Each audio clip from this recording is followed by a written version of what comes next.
Seth Putterman called it the star in a jar, a tiny spot of bright light contained in a flask of liquid. On its surface alone, the light burns at tens of thousands of degrees.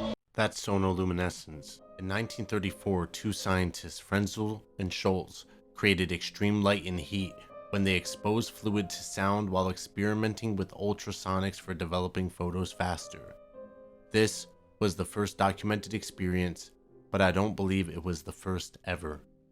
Almost instantly, I was reminded of this symbol, the circumpunct, meaning God and gold, consciousness, sun, evolution, revolution, growth, in all cycles and systems of the universe. It is also the simplest representation of the eye. Do you see the irony of that? It also represents health. Health comes from the word wholeness. It's profoundly simple. It represents our systems, mental, physical, and spiritual. What is our system but a system of systems? And when any part of that system has a problem, then all systems will be affected. This line of thinking brought me to this man, Pythagoras, born in 570 BC. We mostly know him for the triangle and his theorem, but he was so much more. He was a philosopher, an astronomer, a mathematician, a healer, and a musician, and one of his concerns was healing with sounds. He drew this symbol and called it the monad. You see, Pythagoras studied in Egypt, and he brought back with him not only the geometry for which he is known, but also ancient knowledge, which included the concept of sound healing. He developed the 7 harmonic spheres which make up our modern octave. It is now shown that DNA can change structure based on tones and frequencies. This knowledge is way older than he is. These symbols and structures appear all throughout the world, separated by thousands of miles and years. They may have all heard the same sound. If you look at the Ouroboros, the yin-yang, the spirals of the Celtic runes and Taino people, and the symbols and temples on Malta, including the hypogeum, which is famous for being built underground and being an amplifier for vocal intonation, and countless others, these symbols are everywhere. So let's go way back. Let's go to the beginning. In the beginning, there was the sound, the logos, the word. But first, there was silence, and there was darkness. Because what is silence but a canvas for sound? And what is darkness but a canvas for light? It's like someone said go and stoked a spark into infinity. Most mythologies and religions have this similar belief, but let's focus on the letter O. See, O represents O, the letter, 0, which is nothing, infinity if you trace around it, and 1, because although representing nothing, it was the first thing. The O is very important, because in Hindu mythology, it was the Om that is the sound of creation. Maybe this is one of the sounds Pythagoras studied or used to heal people, the sound of creation itself. Each celestial body, in fact, each and every atom, produces a particular sound on account of its movement, its rhythm, or vibration. All these sounds and vibrations form a universal harmony in which each element, while having its own function and character, contributes to the whole. And maybe, by drawing this symbol, he was showing his understanding of what frequency that is, the sound that creates all forms, the form of all forms. At the base level are atoms, and cells are made of this form. This knowing, everything vibrates and thus makes sound. The earth has a sound called the Schumann resonance, the circle, and the dot. Overlaid on the observable universe, the center is our solar system. Overlaid on the earth, the center is the core. Overlaid on our brain, the center is the thalamus, which is in front of the pineal gland. It is the central control system of our bodies and the receiving system for our minds, and it is speculated that it is the seat of consciousness. In Hinduism, it is known as the cave of Brahma. In Taoism, the crystal palace. In Egyptian symbolism, it is the pupil of the eye of Horus. Now overlaying this system on the body in the style of the Vitruvian Man leaves you with a center near the navel and solar plexus. This image is a form that is all around us in tangible and intangible ways. We have drops in water, compasses, cross-sections of strings, seeds, wheels, campfires, our eyes, the lenses we look through and into. The atoms that make up everything are this symbol. See, everything we can conceive of is based around this form, in one way or another, and ancient people knew this. They constructed these temples, this beautiful architecture, their music, their myths, and their artwork around the simple, because I think they had an understanding of what was actually happening. They were recreating what created them.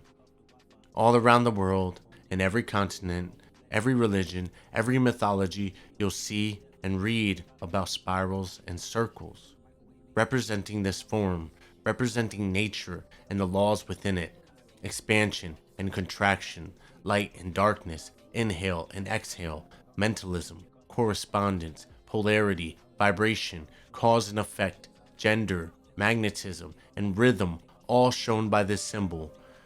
Maybe on your own adventures into other dimensions, you've seen it too. Spirituality has a meaning of the breath, coming from the breath, and in the words of Henry David Thoreau, words are carved out of the breath of life itself, as are we. The breath can extinguish a flame or stoke a fire. The words we hear from inside and outside can dictate what we create or destroy and who we are. So in that way, this circle can also represent our inner world and outer world, our mind and our body that senses and interacts with the world around us. Around 1933, 1 year prior to that experiment on sonoluminescence, a modern shaman, Carl Jung, drew a model of the self and the psyche. He was probably influenced by not only psychology, but his own exploration of countless minds, and his study of alchemy, mythology, and ancient history. He created the symbol in the same form that we've seen over and over again. He had theories relating to this, saying a human's journey to the center was a circumambulation, like a planet revolving around the sun. He thought we had to go through our mazes, our labyrinths, to enter the center in the depths of our mind, which is the full potential of self, or the higher self, or the soul. And maybe at the center, there are more centers to explore. Here, a quote. I began to understand that the goal of psychic development is the self. There is no linear evolution. There is only a circumambulation of the self. Uniform development exists, at most, at the beginning. Later, everything points toward the center. This insight gave me stability, and gradually my inner peace returned. C.G. Jung. We are constantly spinning inward and outward, and that's why life can feel like a roller coaster, the ups and downs. He described this very fluidly, and gave that sense that this is why we speak how we speak. He also had other theories relating to the time and the collective mind, like synchronicity. See, synchronicity is when these bubbles, these spheres of possibility touch each other, and you have an intimation of the future. You speak a word, think a thought, an idea hops in your mind and into your speech. You say yellow butterfly, and you later see a yellow butterfly. He created this word to contain the idea that we sense that maybe we are influencing the future in some tangible way, or we have an insight into it. So his revolution of the self wasn't just about modeling the internal world. He had an idea of how this internal world was reflected in the external world as well, consciously and unconsciously connected. And in the same way, when these circles touch and overlap, we can see time as a circle. Time is truly infinite. When we perceive it as a line, it is just the perspective of looking at the edge of the circle. Simultaneity is the idea that since time is a circle, and these circles overlap, it is possible to influence the past from the present, and likewise influence the present from the future, which means past, present, and future exist in the eternal now. It could be what deja vu is, and part of what is creating synchronicity. This, leading us to our higher selves through dreams, symbols, and signs, recreation, and return. This idea and symbol is infinite.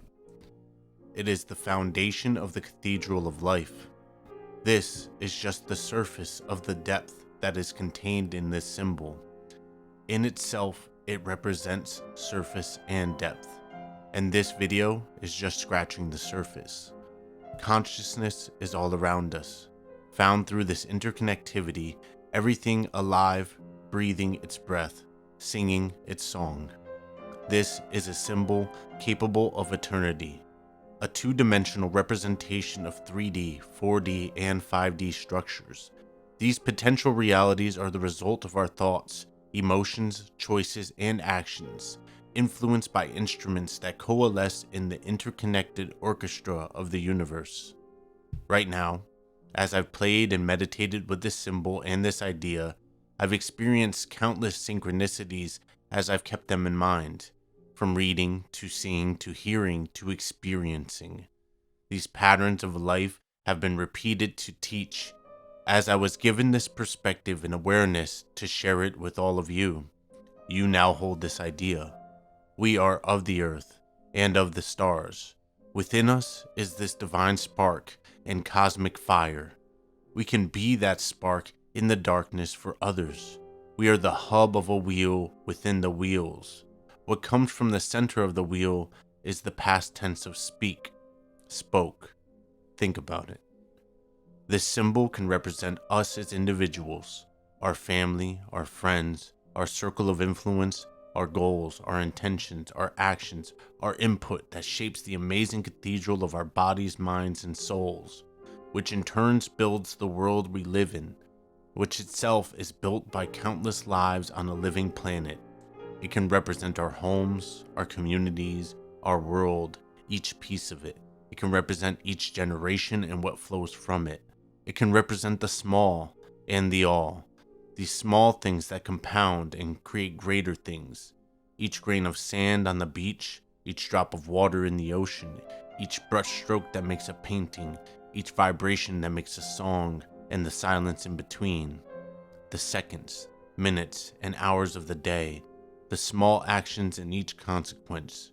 Each letter makes a word, each word makes a sentence. All subgroups of the one. From the one comes the many. The eggs we were formed from, the source we have, we all have the same, whether materially or immaterially. All of life is the transfer and transmutation of this source energy. This law is important to understand. As above, so below. As within, so without. As the soul, so the universe. Imagine, we are the bubble being exposed to this ever-present, effervescent energy. We contain within us a soul, S-O-L, a sun, capable of nourishing and creating. What are thoughts but etherealized sound and word transmitting symbols and images to, from, and through our mind? Our thoughts in turn affect and change the vitality of this spark, which in turn affects the vitality of our bodies, on and on. It's a cycle. Changing on a spectrum from a blazing sun to an absorbing black hole and turning again and again. Nothing can be disconnected. Our selves are not cells in which we are imprisoned. They are temples of perspective and vision, and our perception affects our direction. Our uniqueness, which is our true identity, is an important part of the bigger picture, a jigsaw puzzle awaiting peace. Pay attention, and attention will pay you. Focus. Your energy flows where your attention goes. Keep this symbol in mind. We are the accumulation of inspiration, coalesced in imagination. Towards ourselves we're gravitating like earth to precipitation.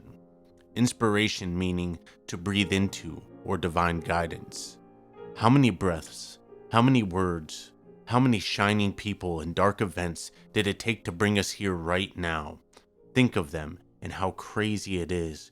We each carry a piece of them with us. Every ancestor and everything that nourished them and us. Every person we have met, read, and heard, and every person they have met, and in the same way with us and our descendants.